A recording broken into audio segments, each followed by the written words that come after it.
आज की इस वीडियो में बात करने वाले हैं कक्षा 12वीं के लिए लाभ हानि नियोजन खाता। और आपको हम लाभ हानि नियोजन खाते के सभी टॉपिक के एक एक महत्वपूर्ण प्रश्न यहाँ पे सॉल्व करा रहे हैं। यदि आप चाहते हैं कि कोई प्रश्न आपको पूछना है तो कमेंट्स बॉक्स में जरूर लिखें और हमें बताएं। आज हम लेखा शास्त्र के साझेदारी में जो लाभ हानि नियोजन खाता होता है उस लाभ हानि नियोजन खाते में आज देखेंगे कमीशन से संबंधित जो सवाल लगभग परीक्षाओं में पूछा जाता है, इस पर हम चर्चा करने वाले हैं। देखिए यहाँ पर जय, विजय और संजय एक फर्म में साझेदार हैं। उनका लाभ हानि अनुपात 2:1:1 है और लाभ हानि विभाजन वह इस अनुपात में करते हैं। उनकी जो पूंजी है वह है क्रमशः 2,800 जय की है, 19,200 विजय की है और 14,400 संजय की है। साझेदारों को पूंजी पर 5% वार्षिक ब्याज दिया जाता है। जो साझेदारी संलेख है उसमें ब्याज की बात कही गई है। अब देखिए संजय को 7,200 रुपए वार्षिक वेतन मिलता है। आपको याद रखना है ये संजय जो है इसे वेतन भी मिलता है। विजय को सकल विक्रय पर, यहाँ पे नाम लिखा है कि इसको विजय को सकल विक्रय पर 3% कमीशन मिलता है। जो विजय है इस विजय को यहाँ पे देखिए आप कमीशन मिल रहा है। फर्म का लाभ 27,600 रुपए है और सकल विक्रय यहाँ पर 3,36,000 बता दिया गया है, क्योंकि यहाँ पर कमीशन जो है इसका कैलकुलेशन इसी विक्रय पर किया जाना है। उनके आहरण पर ब्याज, जो आहरण है उन पर ब्याज बताया गया है कि 192 रुपए जय का ब्याज है, 224 रुपए विजय का ब्याज होगा और 288 रुपए संजय का ब्याज यहाँ पे आहरण पर फर्म को मिलेगा। लाभ हानि वितरण खाता तैयार करना है आपको। तो आप देखिए ये क्वेश्चन कैसे हम सॉल्व करते हैं। हम यहाँ पर लाभ हानि वितरण खाता बनाते हैं और इस लाभ हानि वितरण खाते में आपको पता है कि जो वितरण खाता होता है, इस वितरण खाते में हम देखते हैं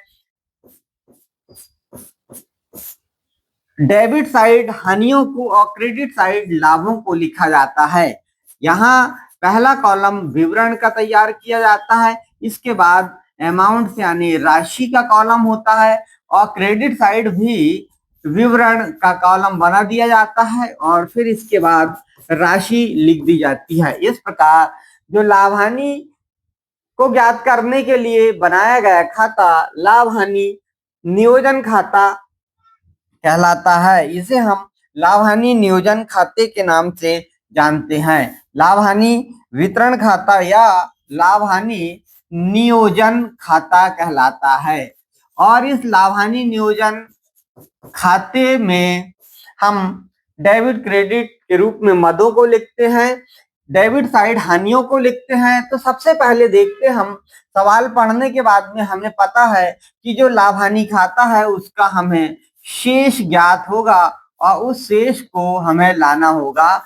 लाभ हानि का शेष हम लाएंगे और यहाँ पर लिखा है कि फर्म का लाभ 27,600 रुपए यहाँ पर लाभ हानि खाते से हमें प्राप्त हुआ है और हमने उसे शेष लाया गया लिख दिए हैं।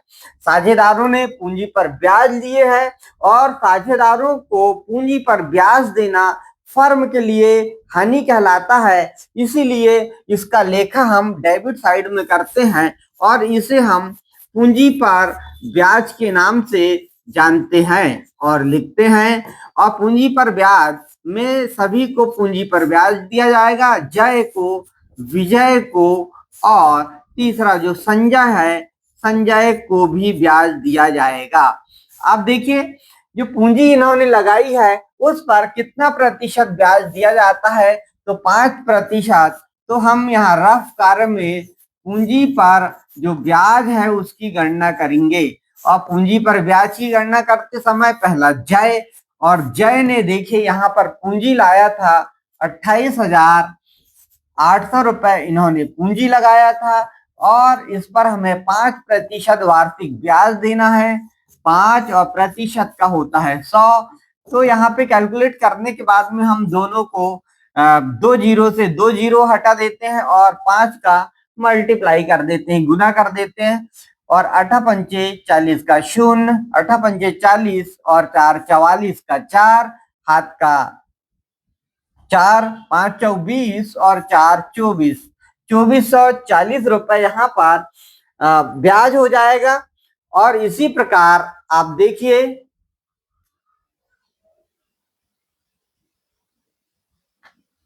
सॉरी यहाँ पे हो गया 5 दूनी 10 और 1 11, 1440 हो जाएगा पूंजी पर ब्याज, 1440 रुपए हो गया जय का। इसी प्रकार जो विजय है उस विजय की बात करते हम, और विजय ने पूंजी यहाँ पर लगाया है 19,200 रुपए। इस पर 5% आपको कैलकुलेट करना है, तो 2 जीरो से 2 जीरो काट देंगे हम, और 5 दूनी 10 का 0, हाथ का 1, 9 5 45 और 1 46 का 6, हाथ का 4, 5 एकम 5 और 4 9, 960 रुपए यहाँ पर हमें देना होगा ब्याज।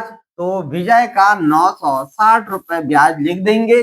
और इसी प्रकार तीसरा है जो संजय, और संजय का हम ब्याज यहाँ कैलकुलेट करेंगे। संजय ने पूंजी लगाया है 14,400, और इस 14,400 का 5%, 5/100, 2 जीरो से 2 जीरो काटेंगे, 5 × 20 का 0, हाथ का 2, 5 × 20 और 2 22 का 2, हाथ का 2, 5 एकम 5 और 2 7, 720 रुपए यहाँ पर संजय को ब्याज देना होगा। और ये टोटल मिलाकर 0, 6 4 10, 2 12 का 2, हाथ का 1, 9 और 1 10 और 7 17, 17 और 4 21, 2100, सॉरी कुछ तो मिस्टेक हुई है, 9 और 1 10 और 10 और 7 17, 17 और 4 21 का 1, हाथ का 2 और 1 3,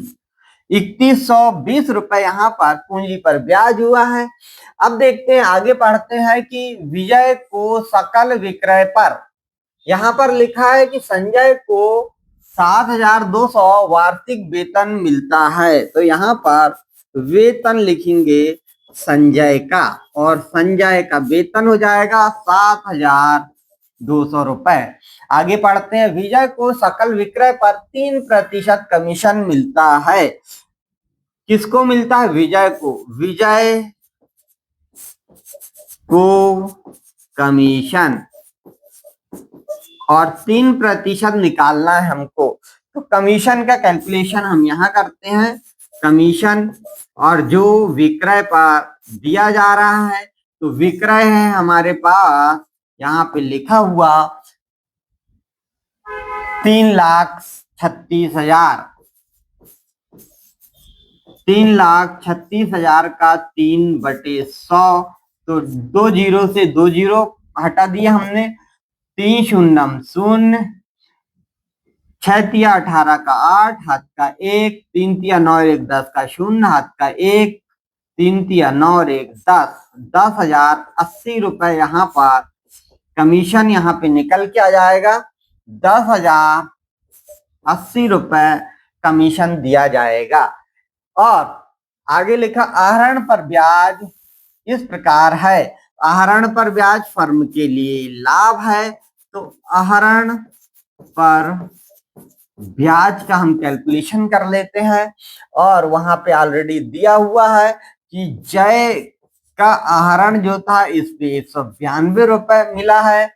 विजय जो है, विजय के आहरण पर 240 रुपए मिला है।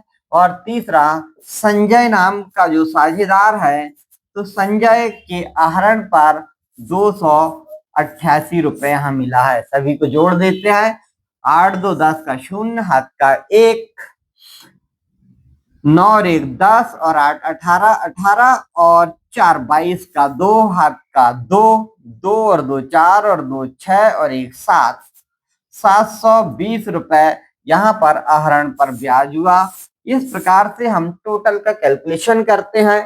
तो देखिए 27,620 तो जीरो का जीरो, दूसरा जीरो और दो जीरो, 6 और 7 13 का 3, हाथ का 1, 8 7 और 1 8 और 2, क्रेडिट साइड का योग हुआ 28,320 रुपए और डेबिट साइड का योग हो जाएगा। अब यहाँ पे मैं क्रेडिट का योग लिख देता हूं कैलकुलेट करके 28,320 रुपए माइनस करूंगा डेबिट का शेष। यहाँ पे जो डेबिट है उसका शेष हो जाएगा मेरा 0।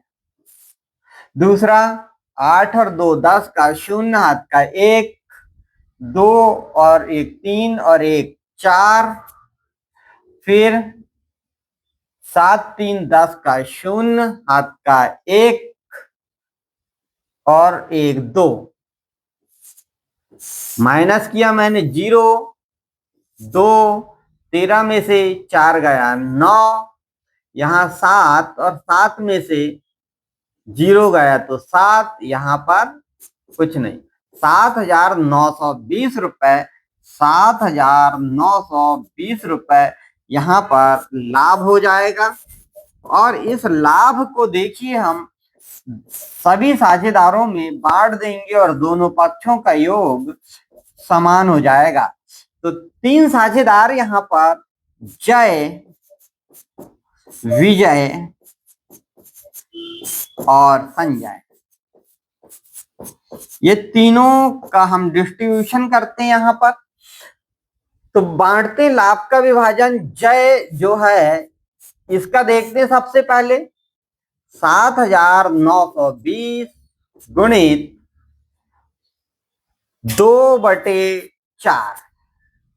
अब यहां पर हम काट देते हैं 2 दूनी 4 और 2 तिया 6, 2 9 18, 2 6 12 और 0 यानी 3,960। जय को मिलेगा 3,960 रुपए। इसी प्रकार देखते हैं आप विजय और संजय, इन दोनों का अनुपात सेम है तो एक का निकाल लेते हैं, दूसरे का निकल जाएगा 7,920 गुणित 1/4, 4 1 कम 4 बचा 3 39, 4 9 के 36 बचा 3 32, 4 8 32 और 0 1960 और एक का 1960 है तो दूसरे का भी 1960 ही होगा, 1960 और 1960। इस प्रकार आप देखेंगे 80 1980 है ये। तो यहां पर हमने इस प्रकार लाभ का विभाजन किया और लाभानी नियोजन खाता तैयार किया। यदि आपको वीडियो पसंद आता है तो आप अपने दोस्तों को शेयर करना ना भूलें। आज के लिए इतना ही, नमस्कार।